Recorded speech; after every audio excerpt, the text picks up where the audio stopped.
J'ai voulu parler de l'adultère, ça c'est sûr. C'est un thème qui me tient à cœur, que j'ai essayé d'aborder dans plusieurs écrits, en tout cas, qui revient dans plusieurs de mes écrits. Du mensonge un peu dans le couple, etc. Voilà. C'était ça un peu le thème, et du déplacement aussi, quoi. J'ai été un peu... Ça c'est un deuxième axe en tout cas. Du déplacement géographique et qui amène des gens à se rencontrer alors qu'ils ne se seraient pas rencontrés au départ. J'avais ces deux idées-là en tout cas. C'est un... Comment dire? Il y a un peu l'axe quand même du Covid, puisque ça se situe un petit peu à ce moment-là, au moment des confinements, en tout cas. Et notamment parce que la presse en parlait beaucoup notamment des Parisiens qui partaient en province. Et du coup, ça m'a un peu intéressé, en tout cas. Et du coup, ça m'a permis d'étoffer un petit peu l'intrigue avec ça, en tout cas. En créant un couple de Parisiens qui vient s'installer justement au bord de la mer. Voilà. Qui rencontre des personnes de là-bas. J'ai écrit quand même au fil. Je sais qu'il y a des choses que je voulais dire, mais c'est plus des détails, des traits. Il y avait des choses comme ça que je saupoudre un peu tout le long du texte, que je voulais dire, mais qui ne correspondent pas à l'intrigue. L'intrigue, elle s'est vraiment dessinée au fil. Par contre, à partir du milieu du livre, j'ai fait le choix qu'il y a un rythme différent, avec plus de verbes d'action, plus de mouvements, plus de lieux, etc. Donc j'ai eu le souhait quand même au départ qu'à un moment donné ça s'accélère. Avec un début un peu verbeux sans doute, où du coup le narrateur est beaucoup dans ses pensées, c'est beaucoup un jeu qui pense, puisque c'est la banalité du quotidien. Et puis après il y a la rencontre, et la rencontre fait que du coup il y a un moment de bascule, et là c'est moins un jeu qui pense, c'est plus un jeu qui fait, quoi, au niveau de la narration, quoi, qui est plus pris dans l'action, quoi. Pris dans l'action, et du coup... je voulais en fait traiter l'angoisse. Et puis aussi, j'aime beaucoup cette phrase qu'il y a sur le site de POL, la littérature pour mettre le désordre. Voilà, j'ai l'impression que ça correspond à ça. C'est l'histoire d'un petit désordre. Au départ, c'est un petit désordre dans la vie du narrateur. Et qu'est-ce qu'un petit désordre peut amener? Voilà, c'était ça un petit peu. Donc cette phrase me plaît bien parce que j'ai l'impression que c'est la situation est assez banale, même dans la transgression. Mais du coup, qu'est-ce qui peut en découler, quoi? Il y a la question aussi du doute et de la certitude, c'est-à-dire avec l'idée que le doute amènerait en fait un narrateur ou un personnage à réévaluer sans cesse la situation, à y réfléchir, à repenser les choses, et puis la certitude qui l'amènerait plus à agir, quoi. Il y a ces deux phases-là aussi. Sur la première partie, j'ai l'impression que c'est plus ce jeu qui pense autour du doute, du coup, d'un narrateur dans sa vie de famille, et puis après on bascule plus dans le monde des actes, en fait. Voilà. Pour un retour un peu plus au calme après, quoi. Voilà la trame, mais ça je l'ai quand même écrit un peu au fil, quoi. Je peux pas dire que je l'avais structuré avant.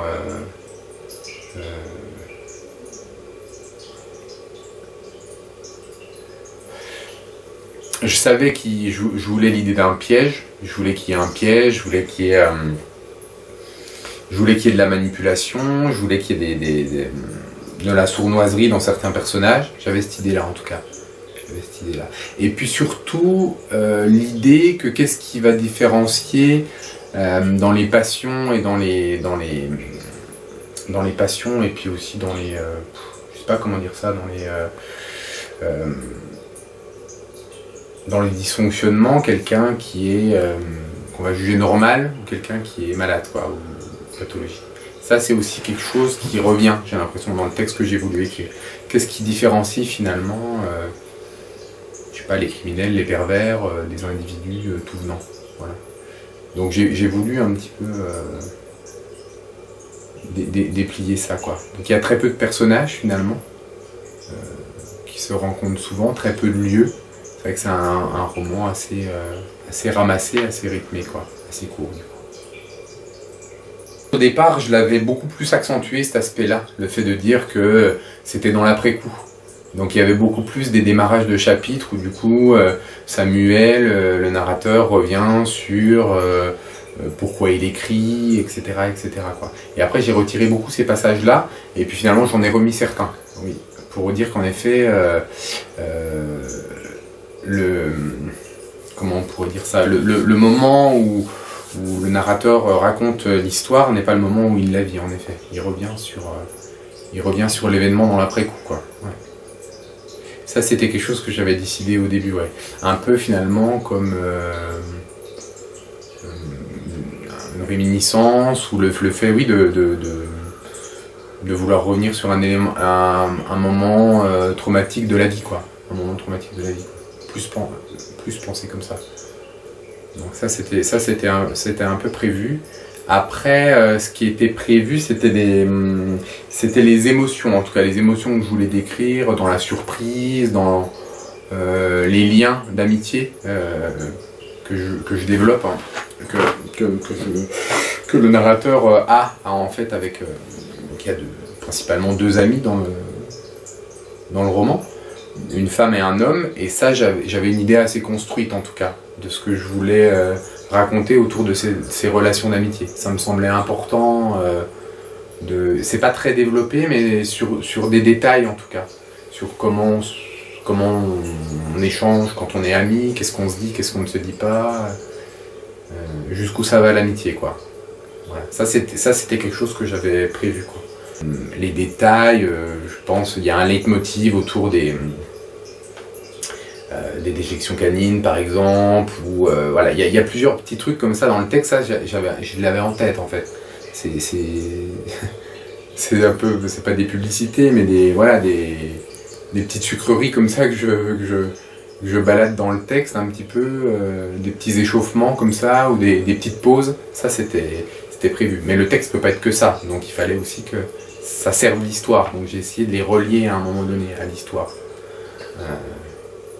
Le thème central, c'est quand même la parole qui est là pour tromper et qui sert le mensonge, quoi. C'est-à-dire, comment dire, c'est-à-dire, c'est une mise en abîme un peu de l'auteur qui va écrire un texte mensonger et qui fait mentir son narrateur dans le but d'être juste, en fait, de pouvoir produire pas une vérité, mais une parole un peu juste, quoi. Par exemple, il y a plusieurs moments dans le texte où il y a des sortes de manigances un peu entre le narrateur Samuel et sa compagne, et autour du mensonge, quoi. Et je pense que c'est des passages qui n'éclairent pas la question de la vérité, mais qui sont justes, quoi. Qui sont justes de réalisme, qui sont justes de vie, justes d'émotion. C'est ça qui me semblait important, quoi. Dans l'idée aussi par rapport au mal et au bien, que finalement une sorte de réversibilité, quoi. Le fait que du coup chaque personnage peut être bon ou mauvais envers quelqu'un d'autre, quoi. Qui sont pas en fait quelque part. Je sais pas si c'est réussi ça, mais en tout cas l'idée c'était de ne pas créer de personnages trop caricaturaux ou des personnages bons ou mauvais en soi, quoi. Mais que ce soit toujours pris dans une relation, quoi. Toujours pris dans une relation, quoi. Et que du coup finalement qu'on puisse pas juger les personnages, en fait. Ça me semble important. Qu'on puisse pas les juger bons ou mauvais, en fait. Qu'on puisse se dire certains personnages font quand même des choses qui questionnent, mais c'est comme ça, quoi. Ça correspond à leur histoire, ça correspond à leur vie, quoi. C'est compliqué de parler du livre comme si c'était une évidence, parce que moi je suis là, je présente un livre, mais en fait ça fait 10 ans que j'envoie des manuscrits, j'ose même pas dire combien j'en ai écrit, mais celui-là il est pris dans une production hypnotique, c'est-à-dire que je l'ai écrit, mais j'en avais d'autres avant que j'ai écrit, que j'ai envoyés et qui ne sont pas devenus des livres. Et celui-là, bon, je ne l'ai pas écrit de façon différente. Donc au moment de l'écriture, il n'a pas beaucoup compté pour moi, ce livre-là. J'ai voulu écrire ce livre-là aussi parce qu'à un moment donné, je suis parti sur des nouvelles et quelqu'un m'a dit « Tu es peut-être plus efficace dans des formes plus courtes. Donc c'est pour ça que j'ai essayé d'écrire Mollès, quoi. Et d'ailleurs après j'en ai écrit un autre qui lui ressemble dans la structure et dans la longueur. Mais au départ, j'ai été même surpris en fait, enfin pas vraiment surpris, mais j'ai été un peu surpris que ce soit celui-là qui retienne l'attention, quoi. Donc du coup après il a fallu que je m'y réintéresse et il a fallu que je le corrige, quoi. Vous voyez? Mais sur le moment, c'est pour ça qu'au niveau de la genèse du texte, c'est compliqué pour moi de créer dans l'après-coup une mythologie de l'origine de ce texte. C'est pas un texte que j'ai poli pendant je sais pas, des années à en envoyer, quoi. Je l'ai écrit, j'ai passé 20 fois plus de temps à le corriger qu'à l'écrire, quoi. Je l'ai écrit très très rapidement et après il a fallu le corriger une fois que j'ai vu qu'il intéressait Frédéric Boyer et que du coup ça pouvait devenir un livre. Mais au départ, c'était essayer autre chose d'autre, quoi. J'ai l'impression, alors j'avais abordé ça avec Frédéric Boyer, je pense que il adhérait pas à ça. Moi j'ai l'impression que j'ai voulu faire quand même un truc un peu thématique, c'est-à-dire parler du Covid, parler des Parisiens qui vont dans les provinces, comment les provinciaux ont réagi à ça, etc. etc. J'ai l'impression que j'ai voulu aborder ce thème pour qu'il retienne l'attention. J'ai quand même l'impression que ça c'était conscient chez moi. Aborder ce thème-là pour qu'il retienne l'attention. Et je pense que c'est pour ça qu'il a retenu l'attention. Mais c'est là où Frédéric Boyer me contredisait un peu, il dit c'est pas le sujet d'un livre forcément qui fait que ça devient un livre, quoi. C'est quelque chose qui est peut-être au-delà, quoi. La question de la violence, je voulais la développer dedans parce que c'est une question qui me hante, mais pas du côté de pas du côté des violences domestiques, quoi, mais quand même c'est une question pour diverses raisons, mais j'avais envie de la développer et d'arriver à éprouver ça dans la création de ces personnages-là, quoi. Parce que c'est une question qui me parle, parce que j'y ai été confronté plus ou moins, et que du coup ça m'intéresse d'en parler pour mettre ça à distance, en fait. Puisque c'est comme une répétition de ce qui se serait passé, mais une répétition pas traumatique, quoi, une répétition qui va mettre à distance un petit peu des événements pour moi, quoi. Les paroles, les confidences. Ça me semblait important de relever dans le quotidien des paroles qui font mouche, quoi, qui sont un peu puissantes, déconcertantes, parce qu'elles sont justes, en fait, elles disent la vérité, quoi. À un moment donné, je peux en parler quand même parce que c'est un détail du livre, mais Samuel s'inquiète, donc le narrateur, de l'engagement dans la relation. Est-ce que c'est ces questions dont les cabinets de psy sont un petit peu farcis, quoi, c'est-à-dire est-ce que c'est la bonne, est-ce que c'est le bon, est-ce qu'il faut rester avec, est-ce qu'il faut faire des enfants avec, est-ce qu'il faut acheter une maison avec, une voiture, etc. etc. Lorsqu'il adresse ces questions-là à ses parents, pour eux c'est pas une question, les parents. Pour eux c'est la réponse, c'est une évidence, c'est la femme avec qui tu fais des enfants, ça sera pas celle avec qui tu finiras ta vie, Samuel. Donc c'est un non-débat. Ce qui lui pose question, lui, ne pose pas question à ses... Donc ça, il y a plusieurs moments où j'ai voulu retranscrire des passages comme ça, parce que c'est des moments de vie que j'ai pu observer, que j'ai pu entendre. Bien sûr, on vit des choses, on vit tous chacun des choses. Et quand je sens des choses fortes, je me dis qu'il faut que j'arrive à les retranscrire. Donc ces choses-là, j'ai voulu les mettre un peu dans le roman parce qu'elles me semblent un peu puissantes, quoi. J'ai l'impression. Même si c'est un petit roman, un peu ramassé, on m'avait reproché que les personnages et les situations n'étaient pas assez développés. Peut-être trop en surface. Personnage féminin, c'est compliqué pour moi, de pouvoir développer la psychologie, etc. L'adultère, c'est... parce que j'ai eu, je sais pas si c'est une chance ou une malchance, j'ai eu la chance de pouvoir être un témoin très, très proche et, de ce genre de fonctionnement, et très très tôt. Et du coup de tout ce que ça implique comme calcul, comme organisation, etc. etc. Et c'est quand même assez bluffant, quoi. Ça peut être assez bluffant, en tout cas. Là il s'agit, le narrateur n'a pas une double vie, puisqu'en fait il tombe dans un piège, donc en fait le piège se referme sur lui, et du coup il doit faire face à ce piège, etc. Mais à d'autres moments, dans d'autres textes, j'ai essayé de développer qu'est-ce qu'il en serait de... moi, je m'amuse beaucoup de ça. J'aime en parler, j'aime parler de ces couples qui, du coup, enregistrent le numéro de leur amant sous le numéro d'une collègue de travail. Si c'est madame, elle va enregistrer le numéro de son amant sous le numéro d'une collègue femme à elle. Que quand les amants s'appellent, la règle, c'est on ne parle jamais le premier, car on ne sait pas qui va décrocher au téléphone. Des fois que ce serait le mari ou la femme. Vous voyez, toutes ces petites choses-là, il y en a et ça m'intéresse, et du coup, j'ai un peu le souci voilà, de développer ça dans les textes que j'écris un peu. Parce que j'ai l'impression que c'est quand même, que ce soit en fantasme ou dans la réalité, c'est quelque chose qui touche, on peut difficilement échapper à ces questions-là en tout cas, quoi. À la question du désir, à la question de l'interdit, à la question de la transgression. Après, j'aime pas trop formuler les choses comme ça en disant la question, je supporte pas quand les psys font ça. Dire la question de, ça ferait très... Mais bon, en tout cas, l'adultère... Après, l'adultère, c'est un mot très... je sais pas, j'ai pas trop l'étymologie, tout ça, mais c'est très du côté du jugement, quoi, du jugement moral un peu. Il y a une faute qui a été commise. Et puis après, il y a aussi un autre fil dans ce roman, c'est que j'ai été un peu frappé, j'ai lu à la période où j'ai écrit le roman, ou un peu avant, j'ai lu pas mal d'écrits féministes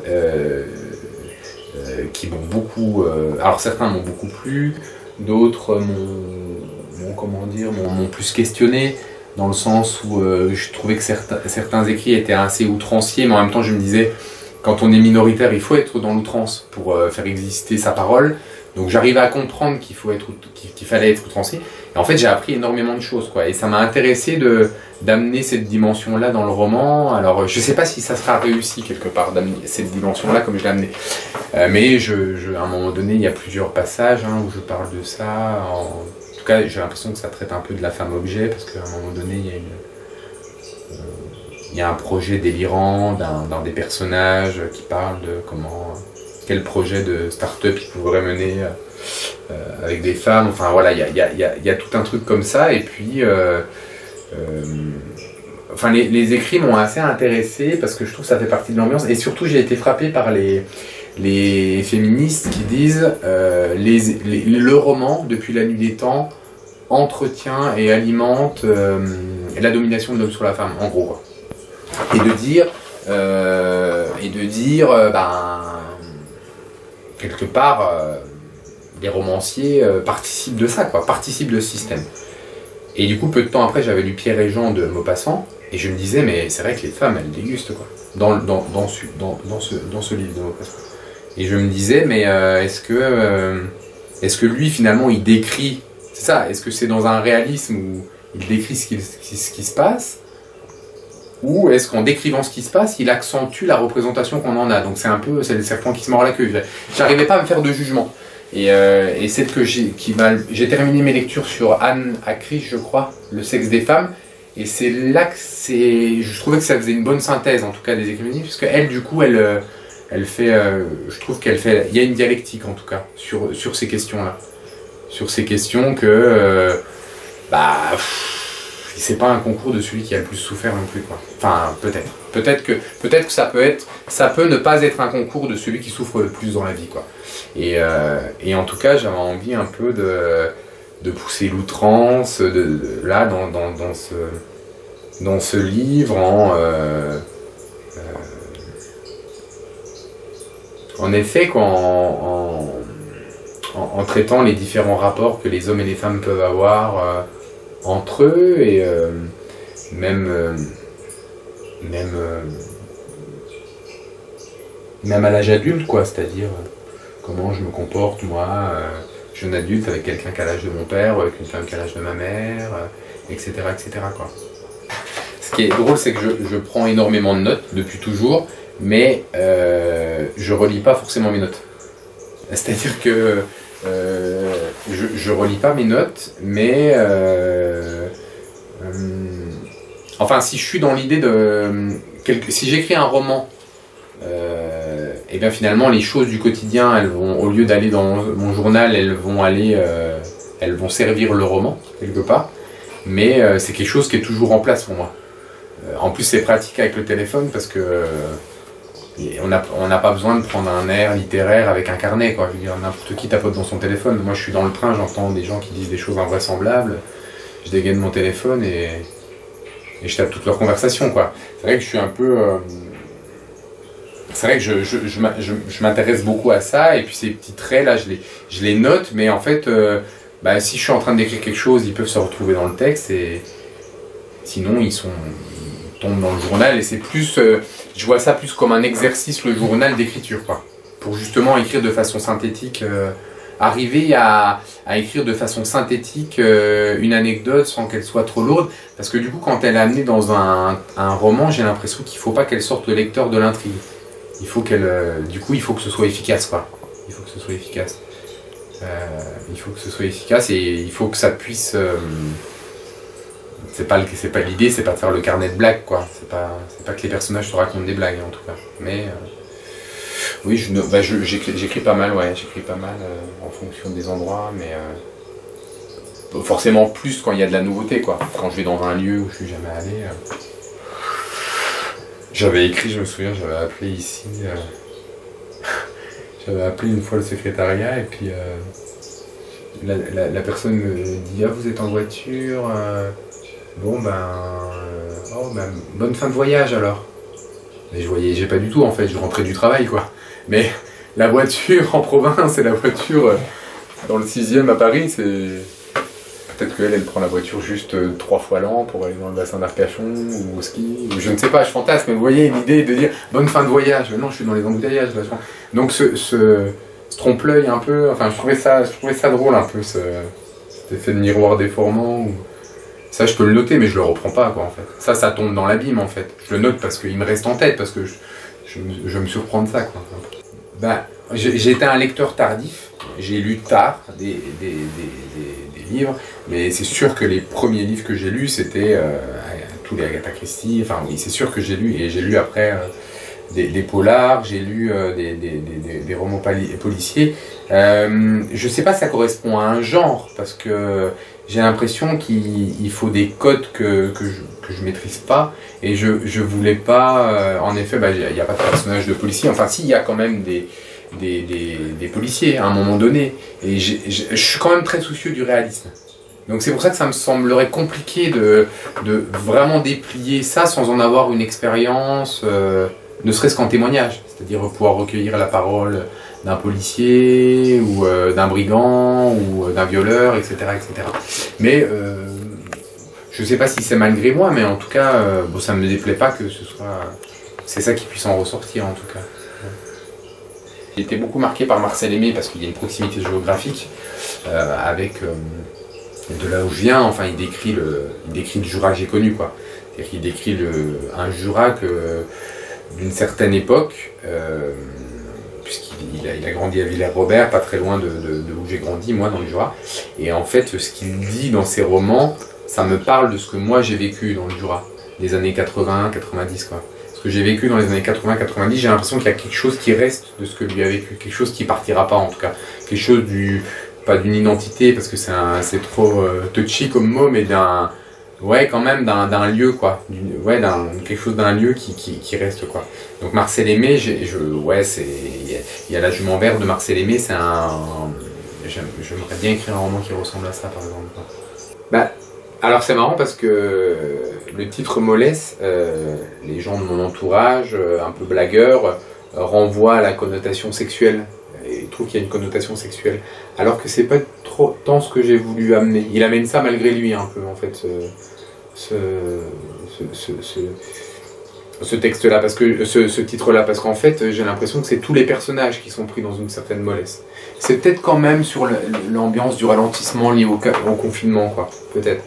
Le fait que d'un coup on tourne dans un périmètre beaucoup plus petit, en fait, qu'on oublie, en fait, presque. Quand je l'ai écrit, Mollesse, je parle des 10 km à un moment donné, mais en fait ça parle même plus à personne, ça, les 10 km. Je dis Samuel, le narrateur, il y avait des plages à moins de 10 km de chez lui. En fait, là, quelques années d'écart du Covid, ça parle même plus en fait, ce truc. Donc il y avait une mollesse des déplacements en tout cas, je pense, plus. Et après, vu que ça parle de sexualité à un moment donné, en tout cas que c'est quelque chose qui est présent, du coup je pense que ça peut, ce lien peut être fait aussi, quoi, mais c'était pas, je pense pas que ce soit forcément ça au départ.